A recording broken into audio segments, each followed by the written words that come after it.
Genesis 8. The flood recedes. But God remembered Noah and all the wild animals and livestock with him in the boat. He sent a wind to blow across the earth, and the floodwaters began to recede. The underground waters stopped flowing, and the torrential rains from the sky were stopped. So the floodwaters gradually receded from the earth. After 150 days, exactly 5 months from the time the flood began, the boat came to rest on the mountains of Ararat. 2.5 months later, as the waters continued to go down, other mountain peaks became visible. After another 40 days, Noah opened the window he had made in the boat and released a raven. The bird flew back and forth until the floodwaters on the earth had dried up. He also released a dove to see if the water had receded and it could find dry ground. But the dove could find no place to land because the water still covered the ground.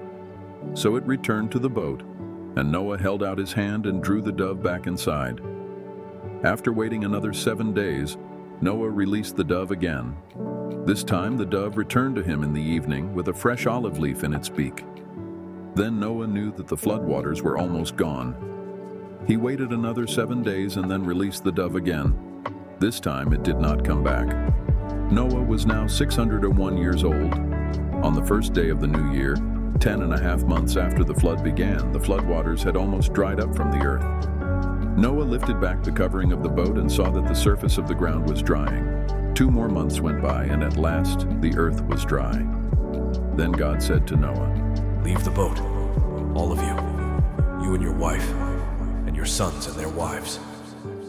Release all the animals, the birds, the livestock, and the small animals that scurry along the ground, so they can be fruitful and multiply throughout the earth." So Noah, his wife, and his sons and their wives left the boat. And all of the large and small animals and birds came out of the boat, pair by pair.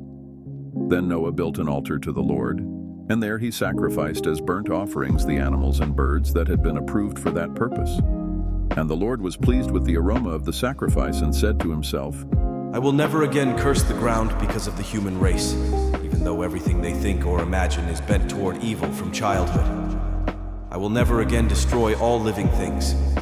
As long as the earth remains, there will be planting and harvest, cold and heat, summer and winter, day and night."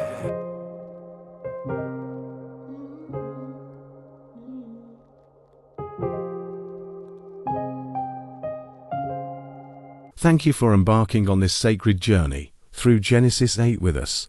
If you found inspiration in this narrative, don't miss out on more enriching explorations of biblical stories and wisdom. Subscribe to our YouTube channel to stay connected with our ongoing series. Your support fuels our mission to share the timeless teachings of the Bible. Click that subscribe button, hit the notification bell, and become a valued member of our growing community. Let's continue this transformative voyage together. Until next time, may God's peace and blessings be upon you.